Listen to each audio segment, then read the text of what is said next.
orang itu cara berpikir nuruti nafsu, itu yang bahaya. Makanya Quran ngeritik ara'aita man ittakhadha ilahahu hawa. Orang yang cara berpikir itu nuruti hawa nafsu. Kalau zaman Nabi, zaman sahabat, zaman ulama itu enggak seperti itu. Sehingga cara berpikir itu mudah. Makanya kata Nabi absyiru ya ma'syaral muslimin kata. Kamu harus senang ya ma'syaral muslimin. Allah sekarang buka pintu langit yang sebelumnya enggak pernah dibuka. Dan Allah yubahi bikum malaikatah. Dan Allah membanggakan kamu kepada para malaikat. Kenapa? Umatnya Muhammad, umatnya Rasulullah Muhammad SAW, itu kalau sampean kepengen mati setiap saat itu baik, itu resepnya gampang kata Nabi. Addu faridotan wantadzoru ukhra. Jadi Allah memberitahu, ya Muhammad umatmu ini luar biasa. Jadi misalnya tadi kita sholat subuh, ditanya, Bahak kamu sekarang ngapain? Nunggu sholat duhur ya. Setelah sholat duhur ditanya lagi nunggu apa asar. Sehingga faman kanat hijratuhu ila Allah wa rasulih fa hijratuhu ila Allah. Jadi kalau ya sudah ini tak ijazahkan. Kalau setelah sholat subuh nunggu apa? Duhur. Setelah duhur nunggu. Sehingga ketika kita mati itu statusnya penunggu sholat. Tapi kamu kan enggak miskin. Kenapa? Penunggu kaya. Ya itu enggak masuk surga itu. Penunggu kemapanan. Berarti kan menunggu sesuatu yang seleranya nafsu. Beda kalau penunggu sholat. Berarti kamu di dunia menunggu ritual ibadah. Maka di antara ijazahnya Nabi apa? Addu faridotan wantadzoru ukhra. Melakukan satu fardu. Kemudian kita menunggu tugas berikutnya. Jadi niati saja setelah subuh nunggu apa? Duhur. Setelah duhur, meskipun kita di perapatan. Apa? Nunggu asar. Ya. Tapi ya asar betul. Jangan nunggu tok pas asar. Enggak. Jadi sebetulnya umat ini gampang sekali. Jadi di antara kebanggaan Allah, yubahi itu Allah bangga dengan malaikatnya adalah umat ini adalah addu faridotan wantadzoru ukhra. Melakukan satu fardu, kemudian menunggu fardu yang lain. Dari mengkhidmati kampus, ingin mengkhidmati masyarakat. Dari satu masyarakat lokal Semarang menjadi sampai sekarang, sampai Banjarmasin. Unisula mau bikin kampus di sana, terus gitu. Dari satu tugas ke tugas yang lain. Makanya Islam diajarkan setelah satu tugas selesai, faida faruh tafan sok. Jadi sehingga hidup kita itu dinamis. Dari satu kebaikan menunggu kebaikan lain, dari satu kebaikan menunggu. Sehingga hidup kita ngapain? Nunggu satu kebaikan. Ini sudah masuk faman kanat hijratuhu ila Allah wa rasulih, fa hijratuhu ila Allah wa rasulih. Sehingga bayangkan kalau kita direkam Allah, Gusti kula ampun mati nak dereng sugih. Wis melarat puluhan tahun. Sakit, nunggu sesuatu sing sifatnya nafsu, kok pengen sugih. Sugih tok aja cukup. Tahu buruh wong sing tahu ngenyek ndekne lho, itu kan urung-urung wis dendam. Saya belum mau mati sebelum kaya dan buruhkan orang yang pernah melecehkan saya. Wis ngono akhirnya mati urung sugih. Berarti wis fakir matine hasud. Mau itu ngenes dunia akhirat kan kira-kira seperti itu. Kamu santai aja kalau fakir berarti meringankan hisab karena ada banyak harta. Yang mau dihisab papanya enggak punya apa-apa. Jadi saya mohon sekali ya, Islam itu mengawal kebahagiaan. Sebab itu sampai bahagia itu menjadi perintah Islam, qul bi fadlillah wa bi rahmatihi fa bidzalika falyafrahu. Karena dengan bahagia bi taat diharapkan orang Islam itu tidak bahagia atau cari kesenangan lewat jalur apa Mas. Sehingga ciri utama wali apa? Ala inna awliya Allahi la khaufun alaihim walahum yahzan. Sehingga ulama dulu itu rileks-rileksnya. Termasuk yang saya ceritakan tadi, Imam Ahmad, Imam Syafi'i. Itu melihat apa saja rileks. Ya tadi kalau disenangi orang ya barokah, punya kawan kebaikan. Nak dineng ya barokah dineng di gedingi tonggo rada utang, ngeranjuk tulung gitu. Jadi rileks saja. Masyhur itu Imam Syafi'i ngendikan waman asaa ilaika faqat atlakoka. Orang yang berbuat buruk sama kamu, hakikatnya adalah membebaskan kamu. Atlako itu apa? Membebaskan. Enak gak jadi hidup gitu? Kalau kamu kan enggak, kok gedeng aku salahku apa? Malah kamu ujub tuh, orang kok gak tahu salahnya. Kamu jadi suami, istrinya ngomel, kurang apa saya sebagai suami? Ya kurang banyak, enggak ganteng, enggak kaya, enggak ini. Malah kalau diterangkan malah parah toh. Ya sudah rileks saja. Kalau dia ngomel ya tadi. Alhamdulillah dapat pahala tanpa apa? Biaya. Terus ngomel kan butuh energi. Paling yang tidak kuat 3 jam. Nanti juga berhenti apa? Terus ambil nilai positifnya. Misalnya ngomel sama suaminya. Bagus lah. Kalau ngomel sama tetangga malah kayak apa gitu aja. Udah. Jadi ulama dulu itu gampang sekali melihat melihat hidup. Rasulullah ya gitu, melihat hidup tuh gampang saja. Ketika tanya, ya Aisyah apa ada sarapan? Tidak ada ya Rasulullah, ya sudah saya tak puasa. Jadi enteng saja.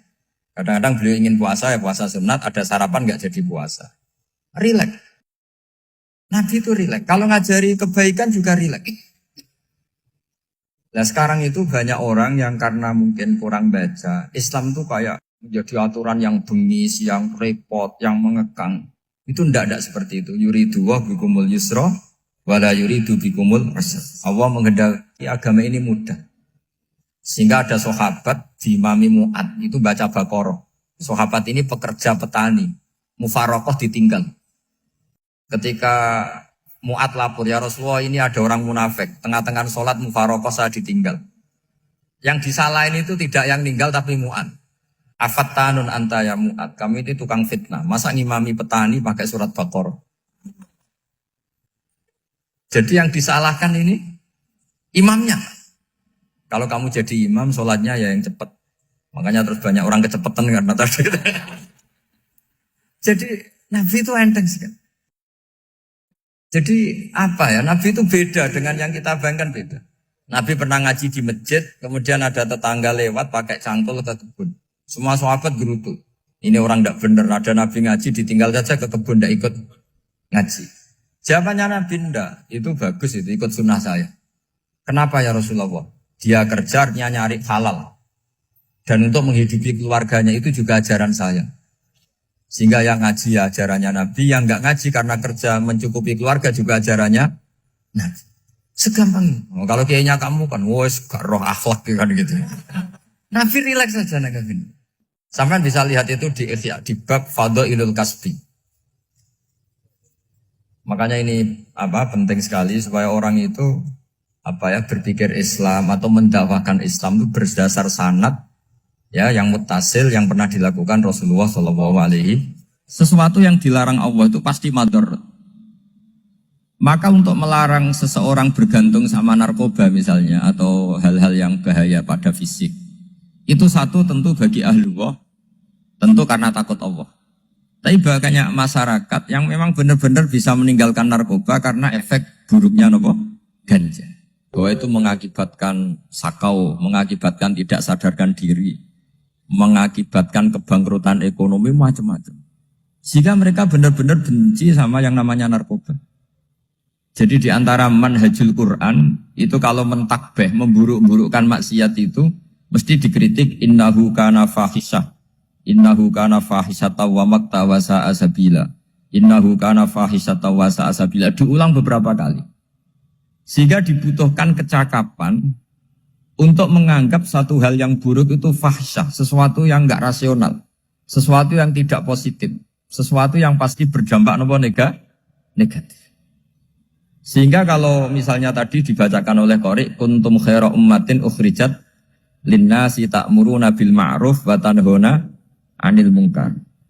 Untuk berhenti dari kemungkaran itu satu takbihun litilkal munkar atau litilkal mungkarat, bahwa mungkarat itu kita cap, kita stigmasi bahwa itu buruk sekali. Seperti Nabi mengajarkan pemuda tadi, masa kamu suka ibu kamu digitukin lelaki lain, putri kamu, bule kamu, bude kamu, sehingga orang ini pikirannya termindset betapa buruknya zina. Sama seperti kita sukses memindset betapa buruknya narkoba, betapa buruknya bahan-bahan terlarang. Begitu juga seterusnya terus pengkhianat dan sebagainya. Tapi problem manusia adalah dia itu akan mencari kebahagiaan atau kesenangan sesaat. Maka caranya gimana?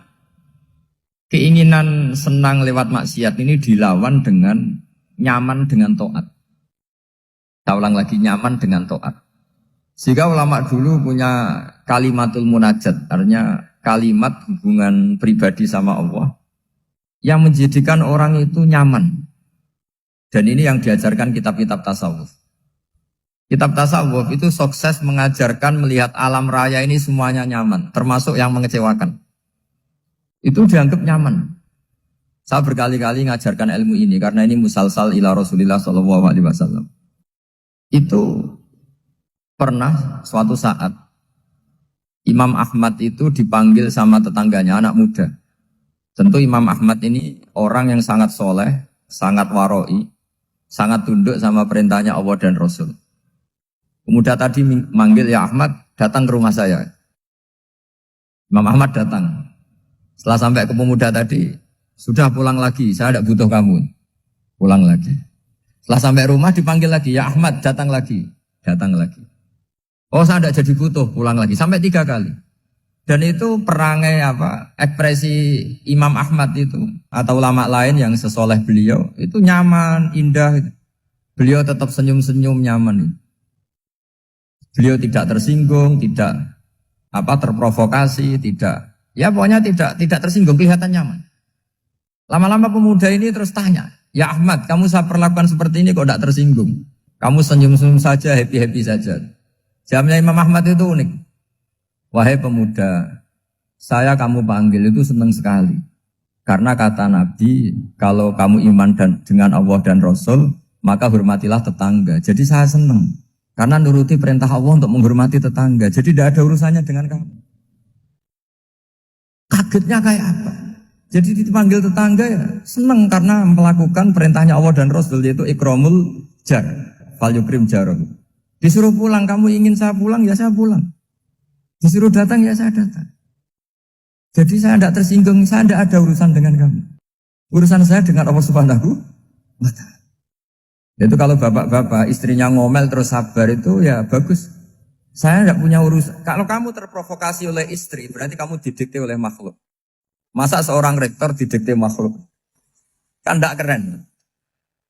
Apalagi seorang habib didikte makhluk, kan tidak keren. Yang bisa mendikte kita hanya Allah Subhanahu wa Ta'ala. Dan Allah mendikte kita, mengajarkan kita wa ashiruhunna bil ma'ruf fa in karihtunna fa'asa an takrahu shay'a wa yaj'alallahu fi khairan katsira. Jadi cara melihat istri kita bawel gitu atau cerewet, alhamdulillah ini ada pahala tanpa modal, cukup sabar. Kalau istri kamu sedang mesra, malah mintanya ke mall, malah biayanya tinggi. Murah mana dapat pahala dimarahin sama saat mesra minta ke mall? Milih yang pertama kan? Nah ya itu tidak usah modal. Ya gitu aja. Jadi kalau istri sedang marah, bawel, anggap saja ini rezeki. Dapat pahala tanpa apa? Biaya. Nah, kalau pas rukun malah nantang ke mall, biayanya malah tinggi. Jadi ulama dulu itu melihat dunia itu happy. Pernah Imam Syafi'i dikasih tahu, orang yang tadi nyium tangan kamu ya, itu di rumah menghujat Anda. Jadi dia sopan hanya di depan Anda, kalau di luar menghujat Anda. Jawabnya Imam Syafi'i lucu. Ya baguslah. Yang cerita ini kaget. Kenapa bagus ya Aba Abdillah? Kalau manggil Imam Syafi'i ya Aba Abdillah. Ya berarti saya masih wibawa, di depan saya tidak berani katanya. Jadi dipandang enteng saja. Jadi kalau kamu di depan kamu istri kamu tidak berani belanja, tidak ada kamu belanja banyak, anggap saja Anda wibawa. Jadi enteng saja. Pernah Imam Syafi'i dikasih tahu, separuh dari kampung Anda itu gak suka kamu. Ya bagus lah. Kenapa? Oh nak rukun malah bakal utang katanya gitu. Kira-kira yang utang itu yang rukun apa yang neng-nengan? Yang rukun. Jadi enteng saja. Masyhur itu makalahnya Imam Syafi'i. Waman asa'a ilaika faqad atlaqaka. Orang yang berbuat buruk sama kamu berarti membebaskan kamu. Kalau saya sedang nenengan sama Habib Hasan Toha Putra, beliau naik Alphard gak nawarin saya sah karena baru nenengan. Tapi kalau sedang rukun malah harus repot mana? Rukun sama ndak rukun? Repot rukun sebetulnya. Jadi Imam Syafi'i itu happy saja. Kalau sedang rukun sama tetangga ya dianggap rukun itu satu kenikmatan. Sedang ndak rukun ya dianggap satu kenikmatan. Jadi orang dulu itu serilek itu melihat dunia. Kalau kita kan enggak, ego. Wah saya ini suami kok dimarahin istri. Wah ini egonya bangkit. Padahal egonya bangkit itu ada kebodohan di situ. Yaitu seorang rektor didikte seorang istri, seorang makhluk. Apalagi kalau Anda daftar wali itu tidak akan jadi wali. Ini wali kok tunduk sama makhluk. Karena didikte apa? Makhluk. Maka Imam Ahmad ketika tetangganya bully gitu ya santai saja, beliau happy. Ketika pemuda tadi eskal janggal, kenapa kamu gak tersinggung ya Ahmad? Memangnya saya harus tersinggung gimana? Kan tak panggil tidak jadi, tak panggil tidak jadi. Hei pemuda, saya ini tidak punya urusan dengan kamu. Saya nuruti kamu karena perintahnya. Saya senang melakukan perintah Allah, harus berbaik sama kamu. Sampai 3 kali. Ajarkan Muhammad atau katakan Muhammad pada umatmu. Sebaiknya atau seharusnya mereka hanya gembira dengan melihat fadlnya Allah dan rahmatnya Allah. Ini harus kita pahami mulai dari konstruksi yang paling pokok, yaitu akidah. 2 ahwal. Ahwal itu 1 perilaku sosial. 3 mutammimat, sesuatu yang tidak pokok, tapi kita butuhkan dalam mengawal hidup ini. Saya beri contoh, itu sama kayak maksiat, itu karena cari kesenangan. Misalnya baru penat itu, ingin seneng, ada orang yang macam-macam lah, ingin melihat maksiat, apa itu pornografi, apa nyabu, apa macam-macam. Itu sebetulnya agama punya konsep yang luar biasa, yaitu seharusnya seseorang itu gembira. Gembira dengan ketaatan. Lalu pertanyaannya caranya gembira gimana? Gembira itu mudah. Jadi misalnya kamu sujud sama Allah Subhanahu wa taala. Terus cara berpikir begini. Ini sekaligus ijazah. Cara berpikir begini. Ya Allah, ini kata Sayyidina Ali, kafani izzan an akuna laka abdan wa kafani fakhran an takuna li rabban. Ya Allah, betapa sialnya saya, andaikan saya jadi budak dari makhluk yang sama. Misalnya sampean itu seorang kiai atau rektor atau doktor atau orang terpelajar, kemudian kamu jadi budak atau hamba dari makhluk yang setara. Betapa hinanya saya. Maka kata Sayyidina Ali, ya Allah saya ini cukup bahagia, cukup bangga, karena jadi budak, jadi hamba, dari zat yang super atau yang maha super. Jadi kok Allah Subhanahu wa ta'ala. Sehingga ada kebahagiaan yang luar biasa karena menjadi hambanya Allah Subhanahu wa ta'ala. Setelah bangga dengan jadi hambanya Allah, maka kita akan malu. Malu misalnya kok saya bahagia itu nunggu melihat pornografi, melihat maksiat. Itu terus menjadi malu. Kenapa saya bisa didikte oleh hal-hal seremeh itu? Ya, kita malu karena didikte oleh hal-hal yang seremeh itu. Karena kita didikte oleh nafsu. Jadi, izzatun nafsi, satu harga diri seseorang itu harus dihidupkan untuk hanya tunduk kepada Allah Subhanahu wa ta'ala. Sehingga Nabi itu melatih satu logika tarkul ma'asi. Nabi itu dulu ketika ada seorang pemuda yang, ya karena mungkin pemuda ya, dia itu mau masuk Islam, tapi uniknya kata pemuda tadi, saya masuk Islam tapi asal dibolehkan bebas zina. Jadi ini agak sableng gitu. Jadi mau masuk Islam syaratnya dibolehkan apa? Zina atau free sex gitu. Karena orangnya agak hiper. Itu Nabi tidak langsung mengancam dengan neraka enggak. Ketika mau pamit gitu semua sahabat melarang. Mah itu jangan, kamu jangan suan Nabi, itu permintaan yang nggak masuk akal. Setelah lama ditahan, terjadi kegaduhan di masjid, Nabi dengar, itu ada apa itu? Itu ada pemuda yang mau masuk Islam tapi yasta'dzinuhu fi zina. Tapi mereka minta izin Nabi untuk tetap boleh zina. Kata Nabi, pemuda itu suruh masuk, suruh menghadap saya. Ketika menghadap Nabi, saya ulang lagi ketika menghadap Nabi. Nabi mengajarinya itu luar biasa. Nabi tidak langsung mengancam dengan neraka atau dengan azab tunda. Tapi kata Nabi, atuhibbuhu li ummik. Kamu suka kalau ibu kamu tuh jadi demenannya orang banyak. Oh enggak ya Nabi, yang demen ibu saya tak bacok kan.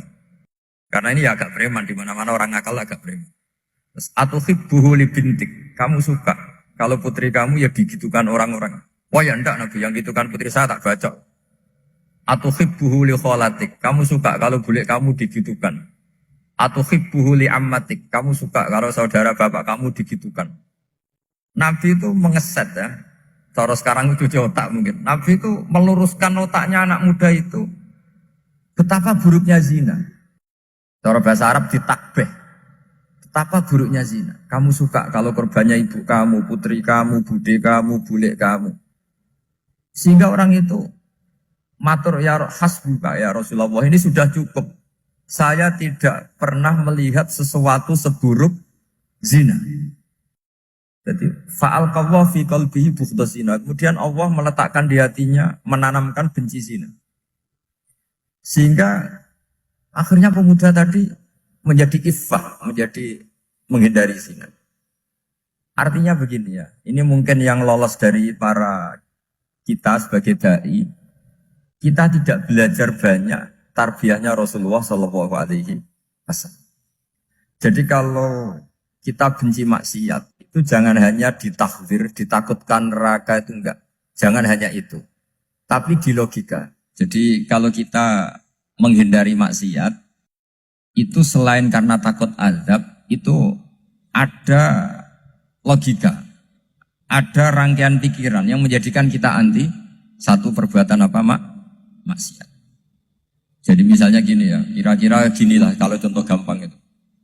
Ada orang gitu ya, nyanyi dengan pakaian yang mungkin pornografi gitu. Mungkin pemuda-pemuda ingin melihat itu, tapi bisa diobati gini. Kok enak dekne mergawe kok tak bayar ya, aku kehilangan duit. Meskipun dengan logika yang agak serampangan, yang penting menjadi kita ini punya harga diri untuk tidak tergantung hal-hal seperti itu. Sehingga Nabi itu cara menggambarkan tadi mulai atuhibbuhu li ummik, kalau ibu kamu jadi demenannya orang lain. Pemuda tadi bilang yang demen ibu saya mau saya bunuh. Ditambah lagi atuhibbuhu li bintik. Bagaimana kalau korbannya putri kamu, bule kamu, bude kamu. Sehingga terus si pemuda tadi betapa buruknya zina. Betapa murahnya zina. Akhirnya pemuda tadi alqawwa fi qalbi bughdha zina. Terus kemudian pemuda tadi itu sangat membenci dengan apa? Berzina.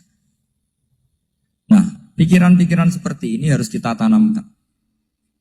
Harus kita tanamkan supaya orang itu benci melakukan maksiat. Karena satu memang takut suhtullah, takut dibendu Allah atau dibenci Allah. Dua memang logika kita mengarahkan tidak maksiat. Saya beri contoh ya betapa pentingnya mindset ya, cara berpikir. Orang itu menjadi kikir itu karena nganggap hidup itu lama dan uang itu penting. Kalau zaman Nabi itu sederhana kalau melihat hidup ini. Pernah suatu saat Nabi itu punya jatah makan. Karena Nabi itu hidupnya juga pas-pasan. Jadi Nabi itu unik. Beliau di satu sisi kaya raya. Bisa ngurmat Abu Hurairah, Ammar, Suhaib. Ashabu Sufa itu dirawat Nabi semua. Itu kan kaya, bisa ngerawat sekian orang. Tapi di sisi yang lain untuk pribadinya beliau miskin. Kadang nggak bisa makan hari itu. Tapi di saat yang sama bisa merawat Ahlus Sufa. Jadi keliru kalau orang hanya cerita Nabi itu miskin, untuk makan dirinya aja susah. Itu keliru. Kelirunya kalau tidak diteruskan, tapi Nabi mampu menghidupi Ahlus Sufa. Singkat cerita jatah makannya Nabi itu dikasihkan orang ketika Nabi ditanya, ya Aisyah, makanan jatah saya di mana? Oh ya Rasulullah, tadi ada orang minta tak kasihkan, maka makanan itu habis. Apa kata Nabi? Kamu salah Aisyah. Yang kamu kasihkan itu justru yang masih. Ya yang kamu kasihkan itu justru yang masih. Sehingga Nabi menganggap, makanya Nabi terus ngendikan. Ya kalau mukhatabnya lelaki ya kira-kira begini. Wahallaka min malika illa ma akalta fa'afnaita walabista fa'ablaita. Terus hanya watasaddaqta fa'abqaita kata Nabi. Harta kamu ya kamu makan kemudian ke WC jadi kotoran atau punya pakaian mewah nanti rusak. Watasaddaqta fa'abqaita. Ada yang kamu sedekahkan yaitu yang abadi sampai akhir. Sehingga banyak pengusaha yang mencintai saya setelah tak ajari hadis itu. Misalnya punya uang 1 miliar karena dia spekulan atau pedagang rawan bangkrut. Disedekahkan ke masjid 50 juta, yaitu yang abadi. Jadi kalau suatu saat bangkrut, dia masih punya uang 50 juta di akhirat. Jadi Nabi itu mengajari sedekah itu apa? Ya sedekah itu pengabadian uang. Kalau kita kan enggak, bilang sedekah itu nguras uang. Itu pikirannya setan, dan pikirannya orang Islam. Itu cara berpikir setan, bukan cara berpikir umat apa. Sehingga Sayyid Ali Zainal Abidin itu kalau ada orang minta, kemudian beliau ngasih, itu beliau bilang gini, marhaban biman hamala zati ilal akhirah. Matur nuwun nggih jenengan sembeto sangu kula nate. Jadi dianggap teller saja. Orang yang minta uang beliau itu dianggap tukang nyatet bank. Karena sudah ditabungkan. Ya sudah. Kalau kita kan enggak, wah pengemis itu ganggu gini-gini. Kecuali pengemis profesi ya, mungkin kita agak-agak enak. Karena zaman akhir itu ada pengemis apa? Profesi. Jadi repot. Terus tak beri contoh lagi kebahagiaan ketika kita milih Islam moderat. Islam kita diajarkan guru-guru kita, utamanya oleh guru kita Mbah Maimun. Saya juga sering ketemu beberapa ulama dunia, termasuk Habib Umar. Saya juga ikut sowan ke sini pas beliau sama Habib ini Hasan Toha Putra di sini sama orang-orang moderat. Itu cara berpikir juga luar biasa indah. Beliau pernah cerita ya, beberapa ulama lah, banyak yang cerita itu. Saya pernah diceritani seorang alim ketika ada orang ekstremis itu mau ngebom di tempat maksiat. Kebetulan yang maksiat itu kebanyakan ya orang Islam. Karena di negara yang mayoritas Islam. Ditanya sama Syekh Sa'rawi. Syekh Sa'rawi itu mufassir top di mana? Mesir. Ini mau tak habisin karena mereka orang Islam kok maksiat terus. Terus ditanya sama Imam Sa'rawi. Laumatu ala khini ma'asihim aina masiruhum. Kalau mereka mati dalam keadaan maksiat, mereka kemana? Ya ilanar, mereka pasti masuk neraka. Terus ditanya sama Imam Sa'rawi. Wahal masiruhum ilanar muradun nabi amlan. Punya umat maksiat kemudian mati masuk neraka. Itu yang diinginkan Nabi apa enggak? Ya tidak aja. Ya sudah, enggak usah dibom, ditunggu tobatnya kata. Karena kalau mati dalam keadaan itu ke neraka dan itu tidak yang diinginkan Rasulullah Sallallahu Alaihi Wasallam. Terus ekstremis ini menjadi tobat, tidak berpikir ekstremis mas. Jadi orang itu harus berpikir mindset yang baik. Meskipun kadang berpikir baik itu ya agak-agak kacau. Ada seorang wali majdud, itu kalau berdoa agak kacau, tapi gak bisa dibantah. Masyhur itu doa itu. Ini sekaligus ijazah, tapi kalau sebelum wali gak boleh. Itu datang ke makamnya Rasulullah SAW. Terus doanya itu begini. Ya Allah, sekarang terserah engkau. Ya Allah, sekarang terserah engkau. Jika saya kamu jadikan orang soleh, jika saya engkau jadikan orang soleh, maka surra habibuk, maka kekasihmu ini senang. Yang susah musuhmu yaitu setan. Tapi kalau engkau menjadikan saya orang fasik, maka yang susah kekasihmu, yang senang musuhmu. Jangan punya dua pilihan itu. Wah itu kan doa tapi kayak teror itu. Ya jadi berdoa di Raudhah. Wah itu pasti mandi itu karena agak-agak maksa Tuhan itu. Ya Allah, engkau punya dua pilihan. Jika saya jadi orang soleh, maka kekasihmu ini senang. Musuhmu yang susah, yaitu setan. Tapi jika saya jadi orang fasik, maka musuhmu yang senang, kekasihmu yang susah. Mohon terserah jenengan, mau menyenangkan kekasihmu, apa menyenangkan musuhmu? Gitu. Kira-kira gimana? Kalau tertarik boleh doa itu dipraktekkan. Tapi kayaknya kalau copy paste itu gak keren, apa?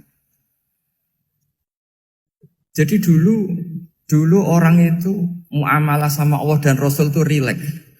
Rileks itu nyaman karena ya tadi qul bi fadlillah wa bi rahmati fa bidzalika falyafrah. Sehingga Imam Izzuddin bin Abdissalam itu ngendikan innal ladzina yarmunal muhsanatil ghafilat. Di antara kebaikannya ibu-ibu atau mbak-mbak ini harus berstatus ghafilat. Perempuan-perempuan pelupa. Ghafilat itu pelupa. Pelupa dari kenikmatan maksiat sehingga mereka in dengan taat. Misalnya ada ibu-ibu atau mbak-mbak atau juga bapak-bapak tahajud, kemudian nyaman dengan tahajud itu. Kira-kira terbersit enggak ingin maksiat? Enggak kan, karena sudah nyaman dengan tahajud, dengan taat. Maka dibutuhkan kenyamanan dalam beribadah. Sebab itu, ala bidzikrillahi tatmainnul qulub. Makanya saya termasuk kiai yang setiap ngaji itu happy, seneng. Karena ini untuk kampanye, seneng dengan ngaji, dengan taat itu sudah luar biasa. Kayak apa kalau mereka senengnya kalau nunggu melakukan maksiat. Jadi termasuk bentuk perlawanan kita terhadap maksiat adalah usahakan kamu tuh bahagia, senang dengan taat. Istiqnas billah, mu'anasah billah, farah billah, itmi'nan tumaknina billah. Sehingga ini mencukupkan kita tidak berkebutuhan maksiat. Meskipun kita ya manusia, pasti suatu saat atau sudah pernah maksiat. Serasa diceritakan lah, itu mesti gitu. Lah orang-orang dulu itu orang yang sukses mengelola bahagia ma'allah wa billah walillah. Jika wali-wali dulu itu jadi wali itu tidak mesti karena ibadahnya banyak, itu enggak. Mereka orang yang ibadahnya itu biasa. Biasa-biasa sekali. Ulama-ulama dulu ibadahnya biasa sekali. Tapi qulubuhum ma'allah, hatinya itu ma'allah. Itu ada seorang wali itu jadi wali, Umar bin Abdul Aziz yang dikenal khamisul khulafa. Khamisul khulafa. Di luar khulafa Rasyidin 4, di antara yang soleh adalah siapa? Umar bin Abdul Aziz. Itu ketika mau meninggal, itu senangnya bukan main. Itu semuanya nangis, beliau senang. Terus tanya, kenapa kamu senang? Memangnya saya kalau mati itu kemana aja? Ila khairi madhubin ilah, ke zat terbaik. Dibang urip mbek kowe bulet atau mbek arhamur rahimin kan. Yaitu Allah Subhanahu. Jalaluddin Ar-Rumi ketika mau meninggal itu muridnya nangis semua, beliau marah. Kamu harusnya pesta karena saya mau ketemu kekasih saya, malah kamu tangisi, goblok sekali kamu katanya. Jadi orang-orang dulu itu luar biasa. Karena tadi mereka tidak ingin ketemu Allah itu dianggap problem. Harus sesuatu yang membahagiakan. Makanya wali-wali itu kalau berdoa begini. Wa khairu ayyami yauman alqa fih, dan jadikan hari terbaikku adalah hari ketika saya ketemu engkau ya. Pernah dengar doa itu? Wa khairu ayyami yauman alqa fih, dan hari terbaikku adalah hari saat ketemu engkau. Aman kan enggak? Sampai mati ku wedi. Saya tidak tahu wedi dosa apa wedi Israel apa wedi malaikat siapa? Mungkar nakir. Sebenarnya tidak perlu seperti itu. Karena cara pandang Nabi itu ini bisa dipraktekkan. Kalau kamu orang baik, mati artinya apa? Ya baik. Karena husnul khotimah. Kalau kamu orang yang buruk, itu kata Nabi, anggap saja mati itu akhir dari keburukan kamu. Nah, aku urip terus, malah maksiat terus. Maka Nabi itu kalau ngajari kita berdoa gini, Allah maj'alil hayata ziyadatan li fi kulli khairin wal mauta rohatan li min kulli syarri. Ya Allah, kalau saya hidup, ya anggap saja ziyadah fi kulli khairin, berpotensi nambahi kebaikan. Kalau saya mati, anggap saja ini akhir dari segala keburukan. Maka saya berkali-kali, banyak tradisi ulama-ulama NU, ulama-ulama pesantren, ya ada hanya NU, pokoknya ulama-ulama alim. Itu kalau ada orang mati, orang nakal gitu mati, ini saya gitu. Itu hadirin mesti gak terima. Wapi nanti wong wakal. Tapi dipaksa sama kiainya, saya gitu. Lama-lama dipaksa. Saya gitu. Padahal yang ngatine kiai, wis ra iso maksiat meneh, wis saya gitu. Karena dengan mati berarti saya sudah tidak bisa maksiat lagi. Jadi Nabi melihat hidup dan mati itu segampang itu. Kalau al-hayata ziyadatan li fi kulli khairin wal mauta rohatan li min kulli syarr. Coba kita ke depan itu kan ada potensi zina, potensi korupsi, potensi maksiat. Yang bisa menghentikan potensi itu apa coba? Mati ya, udah pintar ya. Sudah maju berarti. Berani mati? Berani. Tapi jangan di sini ngel-ngelo panitia. Artinya yang selama ini kita risau dengan kematian, dengan apa? Nabi ngajari kita tadi. Allah maj'alil hayata ziyadatan li fi kulli khairin wal mauta rohatan li min kulli syarr. Ya Allah, jadikan hidup ini sebagai bekal menambah kebaikan, dan suatu saat kalau saya mati, semoga itu akhir dari segala keburukan. Jadi artinya Nabi itu ngajari kita itu positif terus. Sama seperti ulamanya tadi. Nak lagi rukun mbek tonggo ya sanggep ae kanca keapian. Nak nenengan ben ra utang tenan. Dadi pokoknya penak terus itu loh. Nak bojo lagi ngamuk alhamdulillah gak ngajak belanja. Nak pas rukun ya alhamdulillah kok lagi rukun. Jadi gampang semua. Makanya ada seorang alim itu ngendikan begini, ada yang tanya. Saya tuh dulu ketika kaya, teman saya sering main ke saya. Setelah saya miskin gak ada teman-teman yang ke saya. Dikira si Habib ini kebetulan orangnya Habib itu mendukung keluhan dia. Ternyata enggak. Si orang alim itu bilang gini, malah bagus toh gitu. Kowe wis melarat buruhe wong. Ya sudah kamu miskin buruhnya orang lain. Misalnya tukang manol di pasar atau tukang becak. Kemudian teman-teman kamu datang, malah kamu malu tuh jadi tontonan. Bagus kalau mereka lupa, pas kamu miskin gak ada yang lihat katanya. Jadi apa ya, dianggap enteng saja gitu. Akhirnya orang ini gak jadi ngeluh. Selama ini kan kita ngeluh ya, ketika miskin teman-teman gak datang. Coba kalau mereka datang pas kamu buruh bikin botol di orang lain. Mantan bos buruh, malu gak? Milih datang apa enggak? Enggak lah, sudah bener itu. Jadi ulama dulu itu makanya sering baca biar tahu solusi hidup. Jadi ulama dulu itu gampang sekali melihat kehidupan itu. Gampang sekali, indah, gampang. Kebahagiaan ini pula yang harus kita latih dalam melakukan ketaatan. Tapi memang obsesi saya terbesar atau cita-cita saya terbesar memang setiap ngaji saya ingin orang mukmin semuanya itu bahagia. Dengan bahagia itu mereka tidak neko-neko ingin mencari kebahagiaan lewat jalur apa maksiat. Sehingga dalam konstitusi ulama yang ditulis di kitab-kitab usul fikih, dan itu kitab yang saya kaji, selalu saya kaji, itu membela-bela sesuatu yang mubah itu sampai luar biasa. Karena melihat mubah itu, misalnya Anda tidur itu berstatus mubah, Anda bermain catur berstatus mubah, Anda rileks sama teman jagongan semalam dengan teman rektor atau dosen atau yayasan itu, melihatnya bukan mubah, tapi tarkul maksiyah. Misalnya saya semalaman asik musamarah itu jagungan malam sama Habib Toha Al-Munawwar. Itu awang hitungnya bukan, wah ini jagungan ngalor ngidul tidak penting tuh enggak. Malam itu bahak tidak ke dugem, tidak ke tempat maksiat. Sehingga ada ulama yang mengatakan mubah itu enggak ada. Saya ulang lagi, mubah itu enggak ada. Kan umumnya ulama bagikan wajib, ya kan, haram itu. Terus diantaranya mubah, sunat, makruh. Ada ulama yang mengatakan mubah itu enggak ada.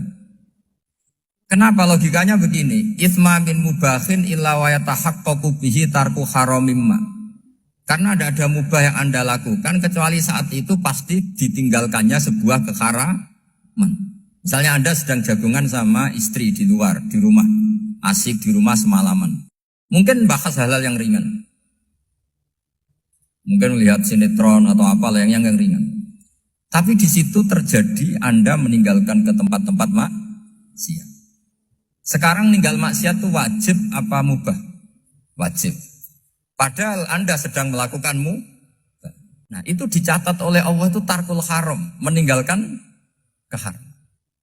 Jika masyhur dalam cerita wali-wali itu, Abu Yazid yang seperti itu ibadahnya pernah tanya, ya Allah lalu yang makomnya orang seperti saya siapa? Karena beliau semalaman ibadah terus.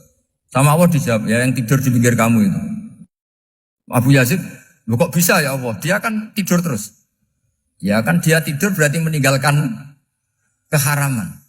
Ngomong sing potongan tukang maksiat itu apik turu apik melek kira-kira. Apik turu. Timbang sama nak melek pola wis turu ae kira-kira gitu. Jadi enggak usah dipaksa tahajud, dipaksa qiyamul lail itu. Iya kalau qiyamul lail. Kalau dapat informasi, ke sini ikut saya terus katut kan repot. Jadi perlawanan terhadap maksiat itu sebetulnya gampang dalam Islam karena tadi nggak ada sesuatu yang mubah kecuali saat dilakukan berakibat meninggalkan keharaman. Mudah sekali. Jika banyak orang jadi wali itu karena melakukan mubah. Itu ada orang jadi wali itu karena sering makan. Ya makan biasa itu. Karena ketika makan ya Allah betapa doifnya saya. Katanya saya presiden, katanya saya rektor, saya kiai. Ternyata kalau nggak makan tuh lemes. Apa hebatnya makhluk yang bergantung makhluk yang lain, yaitu makanan. Nah karena seperti itu terus dia al-laja'illallah, terus dia sungkeman ning Allah. Betapa lemahnya saya. Sebab itu ketika Quran mengkritik dan dengan tanda kutip kemungkinan Tuhannya Isa bin Maryam, itu ngeritiknya sederhana Quran itu. Mal masih ibnu Maryam illa rasul qad khalas min qablihir rusul wa ummuhu siddiqah kana yaqulanit ta'am. Isa itu tidak Tuhan, wong dia makan. Kamu kebayang nggak misalnya punya Tuhan, wah tadi Tuhan mampir ke rumah saya, dia lemes. Setelah tak kasih makan sehat lagi gitu. Itu kan nggak kebayang. Tapi Tuhan marung di rumah saya, lemes tak gratisin, kayaknya tidak punya uang gitu. Setelah makan, wah gairah lagi. Kebayang nggak punya Tuhan seperti itu. Sehingga Quran kalau gojlok sederhana, karena yakulanit ta'am. Sehingga wali-wali itu kalau makan itu sadar lemahnya dirinya, betapa dirinya tergantung makanan. Sesuatu yang tergantung itu artinya tidak hebat, tidak Tuhan. Jadi untuk menjadi wali, untuk menjadi dapat ridhonya Allah itu sebenarnya sederhana. Termasuk ada cara jadi wali yang agak kacau, tapi ini ya benar, asal niatnya benar. Misalnya Unisula besar, ya kurang besar lagi. Kita sudah punya uang, kurang banyak uang lagi. Itu Nabi Ayub. Itu kan seorang nabi. Pernah diuji, oh ini ada di Sahih Bukhari. Nanti kamu tanya, hadisnya Sahih enggak? Ini ada di Sahih Bukhari.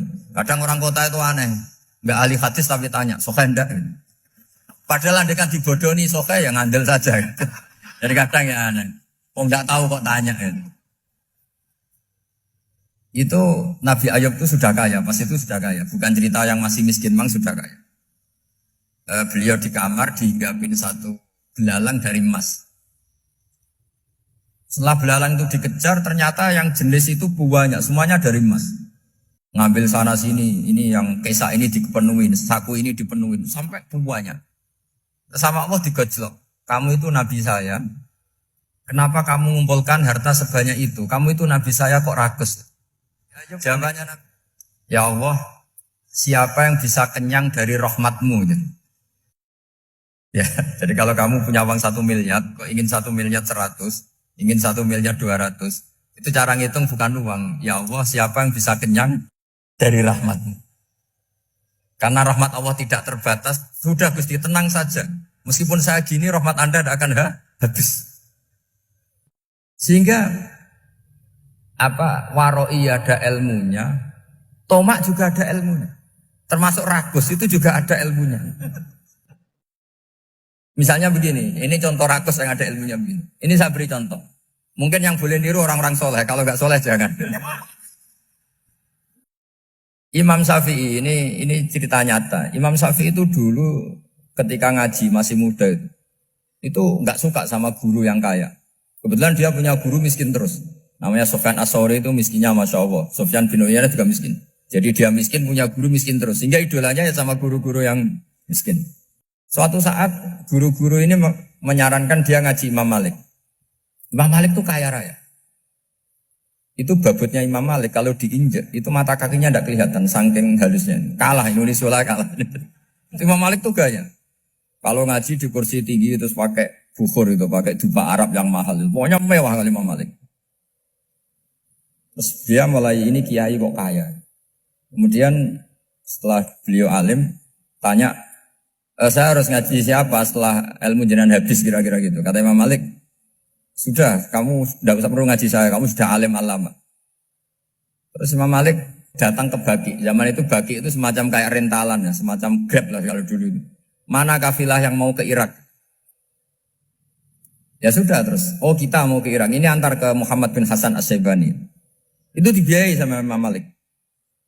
Grabnya ya dibayarin, itu kafilahnya itu ya dibayarin. Imam Syafi'i disangoni surrotan min dhahabin. Jadi satu kepes uang dikasihkan. Itu pernah tak hitung semurah-murahnya itu sekitar 60 juta. Imam Syafi'i mulai mikir, kiai yang saya kritik lomo, sing kiai miskin tak puji, gak pernah ngamal kan, tentu orang miskin. Setelah datang ke Muhammad bin Hasan As-Syaibani, beliau itu pakar usul fikih, muridnya Abu Hanifah. Beliau al-usuli, pakar usul fikih. Itu Muhammad bin Hasan As-Syaibani itu kalau ngitung emas, itu di ruang tamu. Uangnya miliaran, emasnya banyak. Dari kota ini dipindah ke kota ini. Mas, kalau ngitung di ruang tamu. Bukan di kamar, di ruang tamu. Imam Syafi'i tambah kaget. Imam Malik kayak gitu sudah soal malah ini kaya raya. Setelah Imam Syafi'i kelihatan kaget, digojlok sama Muhammad bin Hasan Asyibani karena beliau senior. Atajabu min hadza, kamu aneh melihat ini? Iya. Kenapa? Ulama kok kaya raya. Terus kata Muhammad bin Hasan, ya sudah, uang ini tak kasihkan orang-orang fasik, binti gue demenan, gue nyabu, gue macam-macam. Oh jangan, nanti dipakai maksiat. Pun jenengan mawon sing suka. Semenjak itu Imam Syafi'i rubah mindset.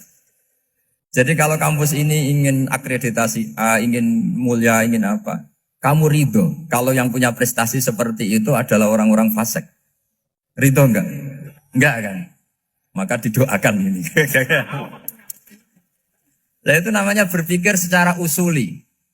Kamu jangan hanya nuruti karena berpikir waroi terus kamu benci kekayaan. Tidak bisa seperti itu. Karena pangkat dan kekayaan ketika dikelola secara kesolehan maka akan menjadi energi positif yang luar biasa. Semenjak itu Muhammad bin Hasan Asyibani berhasil mendidik Imam Syafi'i. Sampai akhirnya keterusan Imam Syafi'i berpendapat kalau orang Islam bisa bikin rumah tingkat kok punya rumah reot itu haram. Akhirnya keterusan. Kalau bisa jadi bupati kok jadi ketua RT juga haram. Karena al-Islam ya'lu wala yu'la. Islam itu luhur bukan bisa diluhurin. Sehingga rata-rata orang Syafi'iyah termasuk kiai-kiai Indonesia itu rata-rata ya agak-agak politikus. Ya agak-agak kedonyan, mungkin sebagian kedonyan tenan gitu. Karena gak ridho gitu loh. Kalau kesempatan itu dikuasai orang fasik kemudian menjadi kekuatan maksi. Coba kalau bupati itu orang yang fasik. Kemudian programnya supaya rakyat seneng semalaman dangdutan yang purno misalnya. Supaya rakyat seneng dibolehkan dugem, dibolehkan judi. Tapi kalau yang jabat orang soleh kan ada beberapa perda yang menolak penyakit apa? Masyarakat. Jadi kamu jangan melihat bahwa kepangkatan ini hanya sebagai alat korupsi, alat otoriter. Enggak. Asal kena orang soleh, maka ini menjadi energi kesolehan atau energi positif. Sebab itu ketika Allah muji para nabi yang soleh, diantaranya disifati apa? Faqad ataina ala Ibrahim al-kitab wal hikmata, terusannya wa atainahum mulkan azim. Dan Nabi Ibrahim dan keluarganya tak kasih kerajaan yang besar. Nah sekarang masih banyak orang yang cara pandang ngapain bikin Unisula yang megah, ngapain berambisi punya akreditasi A dan sebagainya. Menyoal seperti itu salah secara usul fikih. Karena secara usul fikih kesempatan yang baik tentu harus diperjuangkan oleh orang-orang yang soleh. Karena ini supaya jadi otoritas yang positif. Itu dulu ada latihannya. Jadi orang dulu itu gampang sekali ketika milih miskin ditanya, kenapa miskin?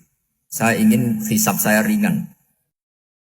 Tapi ketika mereka kaya, yang soleh, supaya harta ini tidak dipakai orang yang nanti dipakai maksiat. Kita misalnya orang soleh mau pangkat, karena kita ada ridho, kepangkatan itu dipegang orang maksiat, kemudian menjadi energi maksiat. Begitu juga seterusnya.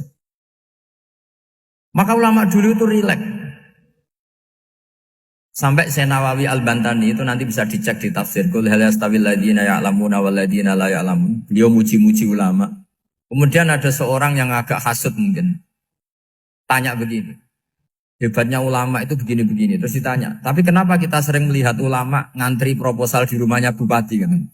Sementara bupati nggak pernah datang ke ulama ngaji ihya. Jawabannya Imam Senawawi itu unik. Ya karena ulama itu tahu gunanya uang, sehingga nyari uang untuk pondok, untuk masjid. Sementara bupatinya tidak tahu gunanya ilmu, maka tidak pernah ngaji. Jadi ya ringan saja oleh. Jadi ya sudah seperti itu. Jadi kalau ada ulama kedonyan, anggap saja karena tahu gunanya uang. Jadi kenapa ulama ngantri di kabupaten, bukan bupati ngantri di ulama? Jawabannya karena ulama tahu gunanya uang. Sementara bupatinya nggak tahu gunanya ilmu. Kira-kira gitu lah. Ada ustadz tidak ganteng, kesensem rondo cantik. Karena tahu gunanya ustadz itu. Artinya tahu gunanya kalau saya nikah nanti punya anak jadi gus. Kan dia kiai gitu. Tapi rondone raro gunanya dia karena miskin gitu. Jadi ulama dulu itu rileks. Rileks menafsirkan apa saja itu rileks, termasuk saat terpojok. Itu rileks. Karena semuanya dianalisis pakai ilmu. Sehingga ciri utama wali itu apa? Ala inna awliya Allahi la khaufun alaihim walahum yahzanun. Enggak ada rasa takut, enggak ada rasa gampang. Karena melihat sesuatu itu gampang saja. Saya ulang lagi, melihat sesuatu itu gampang saja, ringan. Semoga barokah. Assalamualaikum warahmatullahi wabarakatuh.